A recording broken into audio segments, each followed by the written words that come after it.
வணக்கம். ஆகாஷ்வாணி புதுச்சேரி மாநில செய்திகள் வாசிப்பவர் கிருஷ்ணமூர்த்தி ராமசுப்ரமணியன்.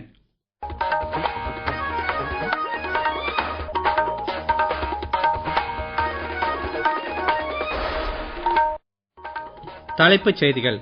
பிரதமர் திரு நரேந்திர மோடி இன்று டோக்கியோவில் ஜப்பான் பிரதமர் திரு ஷிகேரு இஷிபாவுடன் இணைந்து 15வது இந்தோ ஜப்பான் வருடாந்திர உச்சி மாநாட்டில் பங்கேற்றார்.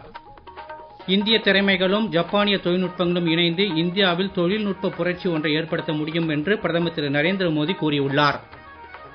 இன்று தேசிய விளையாட்டு தினத்தை ஒட்டி பிரதமர் திரு நரேந்திர மோடி நாட்டு மக்களுக்கு வாழ்த்து தெரிவித்துள்ளார். புதுச்சேரியில் 9.11 கோடி ரூபாய் மதிப்பில் புதுப்பிக்கப்பட்டுள்ள தாவரவியல் பூங்காவை இன்று வேளாண் அமைச்சர் திரு ஜெயக்குமார் சுற்றிப் பார்த்து ஆய்வு செய்தார். இனி விரிவான செய்திகள். பிரதமர் திரு நரேந்திர மோடி இன்று டோக்கியோவில் ஜப்பான் பிரதமர் திரு ஷிகேரு இஷிபாவுடன் இணைந்து 15வது இந்தோ ஜப்பான் வருடாந்திர உச்சி மாநாட்டில் பங்கேற்றார். இரு தரப்பு உறவுகளின் எல்லா அம்சங்களையும் இரு தலைவர்களும் ஆராய்ந்து உறவுகளை அடுத்த நிலைக்கு உயர்த்துவதற்கான வழிமுறைகள் குறித்து விவாதித்தனர். பின்னர் செய்தியாளர் கூட்டத்தில் பிரதமர் திரு நரேந்திர மோடி பேசுகையில், உலக அளவிலான அமைதி மற்றும் ஸ்திரத்தன்மைக்கு இந்தியா ஜப்பான் கூட்டாண்மை மிக அவசியம் என்றார். அடுத்த 10 ஆண்டுகளில் முதலீடு, தொழில்நுட்பம், புதுமையாக்கம், மக்கள் நிலையான தொடர்புகளில் உறவுகளை மேலும் வலுப்படுத்த செயல் திட்டம் உருவாக்கப்பட்டுள்ளதாக அவர் மேலும் தெரிவித்தார். இரு நாடுகளுக்கும் இடையில் பொருளாதார கூட்டாண்மைக்கு இணையாக பசுமை கூட்டாண்மையும் வலுவடைந்து இருப்பதாக அவர் குறிப்பிட்டார். ஜப்பான் பிரதமர் இன்றைய செய்தியாளர் கூட்டத்தில் இந்தியாவின் புதுமை படைப்புகளால் உலக அளவில் பல மாற்றங்கள் ஏற்பட்டு வருவதாக கூறினார். இந்தியா ஜப்பான் உறவுகளால் இரு நாடுகளும் பரஸ்பரம் நன்மை பெறும் என அவர் தெரிவித்தார். முன்னதாக பிரதமர் திரு நரேந்திர மோடி ஜப்பான் பிரதமருடன் இணைந்து இந்தோ ஜப்பான் பொருளாதார பேரவைக் கூட்டத்தில் பேசுகையில், இந்திய திறமைகளும் ஜப்பானிய தொழில்நுட்பங்களும் இணைந்து இந்தியாவில் தொழில்நுட்ப புரட்சி ஒன்றை ஏற்படுத்த முடியும் என்றார். பிரதமர் திரு நரேந்திர மோடியின் உரை குறித்து கூடுதல் விவரங்கள். இந்தியாவில் பாதுகாப்பு மற்றும் விண்வெளி துறையை தொடர்ந்து அணுசக்தி துறையும் தற்போது தனியார் முதலீடுகளுக்கு திறந்துவிடப்படுவதாக பிரதமர் திரு நரேந்திர மோடி தெரிவித்தார். செயற்கை நுண்ணறிவு, குவாண்டம் கணினி, செமிகண்டக்டர், உயிரி தொழில்நுட்பம் போன்ற பல புதிய துறைகளில் இந்தியா துணிச்சலான பல முன்முயற்சிகளை தொடக்கி இருப்பதாக அவர் கூறினார். மோட்டார் வாகன உற்பத்தி, மெட்ரோ ரயில் கட்டமைப்பு உள்ளிட்ட பல துறைகளில் ஜப்பான் எப்போதுமே இந்தியாவின் முக்கிய கூட்டாளி நாடாக செயல்பட்டு வருவதையும், ஜப்பானிய நிறுவனங்கள் இந்தியாவில் $40 பில்லியன் முதலீடு செய்திருப்பதையும் பிரதமர் சுட்டிக்காட்டினார். சுசுகி போன்ற ஜப்பானிய நிறுவனங்களுக்கு இந்தியாவில் கிடைத்துள்ள வெற்றியை மேக் இன் இந்தியா இயக்கத்தில் பங்கேற்பதன் மூலம் இதர ஜப்பானிய நிறுவனங்களும் பெற முடியும் என்று அவர் கூறினார். இதற்கேற்ற வலுவான அரசியல் பொருளாதார ஸ்திரத்தன்மையும் வெளிப்படையான கொள்கைகளும் இந்தியாவில் இருப்பதாக பிரதமர் மேலும் குறிப்பிட்டார். ஜப்பான் பிரதமர் திரு ஷிகேரு இஷிபா இந்தோ ஜப்பான் பொருளாதார பேரவைக் கூட்டத்தில் பேசுகையில், இந்தியாவில் ஜப்பானிய நிறுவனங்களின் முதலீடுகள் தொடர்ந்து அதிகரிக்கும் என உறுதியளித்தார். குடியரசுத் தலைவர் திருமதி திரௌபதி முர்மு இன்று புதுடெல்லியில் பொதுத்துறை நிறுவனங்களுக்கான ஸ்கோப் விருதுகளை வழங்கி சிறப்பித்தார். மத்திய பொதுத்துறை நிறுவனங்கள் நாடு விடுதலை பெற்ற நாளில் இருந்தே பொருளாதார வளர்ச்சி மற்றும் சமூக மாற்றங்களுக்கான சக்தி வாய்ந்த கருவியாக செயல்பட்டு வருவதாக அவர் தமது உரையில் கூறினார்.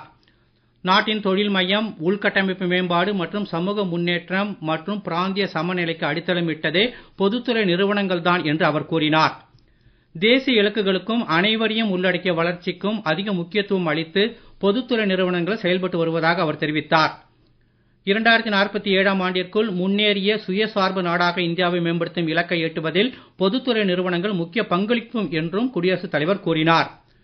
மத்திய நிதித்துறை இணை அமைச்சர் திரு பங்கஜ் சௌத்ரி, பொதுத்துறை நிறுவனங்களுக்கான அரசு செயலர் திரு மோசஸ் சலாய், பொதுத்துறை நிறுவனங்களுக்கு இடையிலான ஸ்கோப் நிரந்தர கமிட்டியின் தலைவர் திரு மகாதேவ சுவாமி உள்ளிட்டோர் இந்நிகழ்ச்சியில் கலந்து கொண்டனர். மத்திய உள்துறை அமைச்சர் திரு அமித்ஷா இன்று அசாம் மாநிலம் குவஹாத்தியில் குவஹாத்தி ஆளுநர் மாளிகையின் புதிய பிரம்மபுத்திரா சிறகத்தை திறந்து வைத்தார். தேசிய சைபர் தடயவியல் பரிசோதனை கூடத்தை மெய்நிகர் முறையில் அவர் திறந்து வைத்து பாதுகாப்பு படையினரின் பல்வேறு வளர்ச்சி திட்டங்களுக்கும் அடிக்கல் நாட்டினார். சைபர் தடயவியல் பரிசோதனை வசதிகளால் சைபர் குற்றங்களில் இருந்து மக்களை காப்பாற்றவும் நாட்டின் ஒட்டுமொத்த பாதுகாப்பை மேம்படுத்தவும் ஏதுவாகும் என்று அவர் கூறினார். தொடர்ந்து குவஹாத்தியில் உள்ளாட்சி பிரதிநிதிகள் 20,000 பேரின் பங்கேற்புடன் ஏற்பாடு செய்யப்பட்டுள்ள பஞ்சாயத்து சன்மிலன் மாநாட்டிலும் திரு அமித்ஷா கலந்து கொண்டார். நீங்கள் கேட்டுக்கொண்டிருப்பது மாநில செய்திகள். நேயர்கள் ஆகாஷ்வாணி செய்திகளை உடனுக்குடன் தெரிந்து கொள்ள எமது புதுச்சேரி மண்டல செய்தி பிரிவின் சமூக ஊடகங்களான @airnews_புதுவை என்ற எக்ஸ் பக்கத்தையும், all India radio news Puducherry என்ற Facebook பக்கத்தையும், @RNU புதுச்சேரி என்ற யூடியூப் சேனலையும் அணுகலாம்.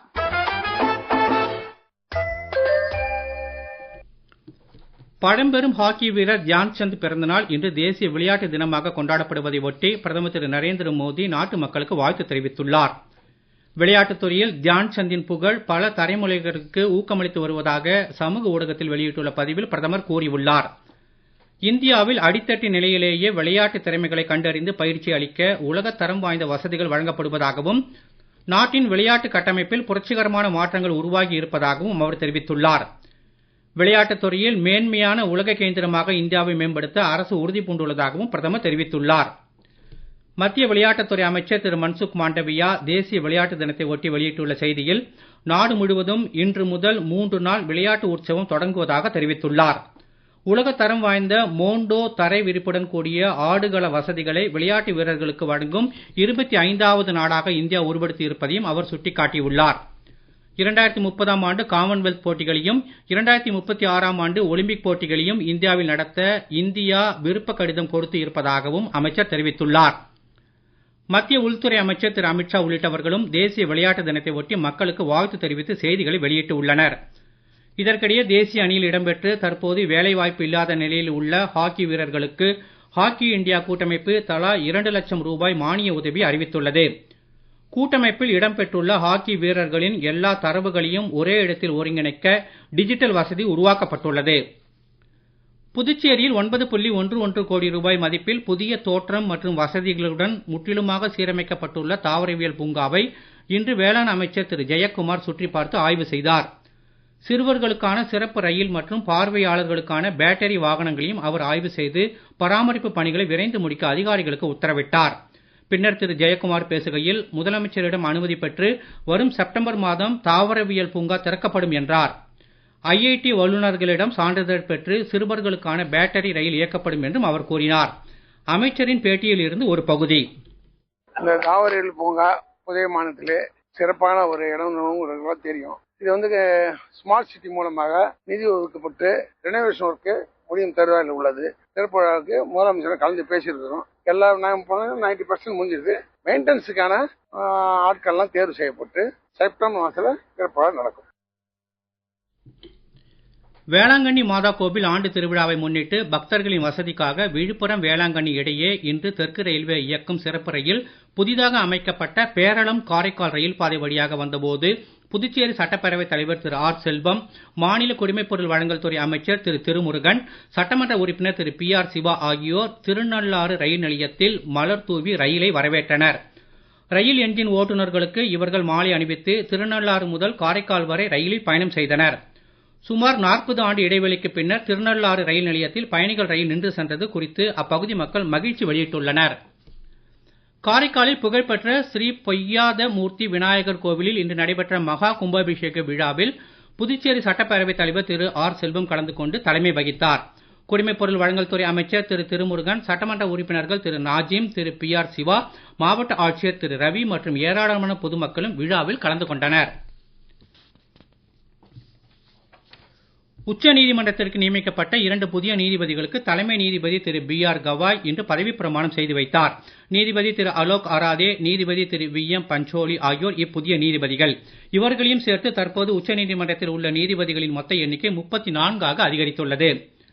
தென்னிந்திய பகுதிகளின் மேல் வளிமண்டல மேலடுக்கு சுழற்சி நிலவுவதால் அடுத்த மாதம் 4ஆம் தேதி வரை தமிழகத்தில் ஓரிரு இடங்களிலும் புதுச்சேரி காரைக்கால் பகுதிகளிலும் லேசானது முதல் மிதமான மழை பெய்யக்கூடும் என சென்னை வானிலை ஆய்வு மையம் தெரிவித்துள்ளது. இன்றைய தினம் நீலகிரி, தேனி, தென்காசி மற்றும் கோவை மாவட்ட மலைப்பகுதிகளின் ஓரிரு இடங்களில் கனமழைக்கு வாய்ப்பு இருப்பதாகவும் தெரிவிக்கப்பட்டுள்ளது. சூறாவளி காற்றுக்கு வாய்ப்பு அதிகம் உள்ள தமிழக கடலோரப் பகுதிகள், வங்கக்கடல் பகுதிகள் மற்றும் அரபிக்கடல் பகுதிகளுக்கு மீனவர்கள் செல்ல வேண்டாம் என அறிவுறுத்தப்படுகிறது. இதற்கிடையே கடந்த 24 மணி நேரத்தில் குறிப்பாக மேற்கு தொடர்ச்சி மலை மாவட்டங்களில் அநேக இடங்களில் மழை பெய்துள்ளது. மீண்டும் தலைப்புச் செய்திகள். பிரதமர் திரு நரேந்திர மோடி இன்று டோக்கியோவில் ஜப்பான் பிரதமர் திரு ஷிகேரு இஷிபாவுடன் இணைந்து 15வது இந்தோ ஜப்பான் வருடாந்திர உச்சி மாநாட்டில் பங்கேற்றார். இந்திய திறமைகளும் ஜப்பானிய தொழில்நுட்பங்களும் இணைந்து இந்தியாவில் தொழில்நுட்ப புரட்சி ஒன்றை ஏற்படுத்த முடியும் என்று பிரதமர் திரு நரேந்திர மோடி கூறியுள்ளார். இன்று தேசிய விளையாட்டு தினத்தை ஒட்டி பிரதமர் திரு நரேந்திர மோடி நாட்டு மக்களுக்கு வாழ்த்து தெரிவித்துள்ளார். புதுச்சேரியில் 9.11 கோடி ரூபாய் மதிப்பில் புதுப்பிக்கப்பட்டுள்ள தாவரவியல் பூங்காவை இன்று வேளாண் அமைச்சர் திரு ஜெயக்குமார் சுற்றி பார்த்து ஆய்வு செய்தார். இத்துடன் இந்த செய்தி அறிக்கை நிறைவு பெறுகிறது. வணக்கம்.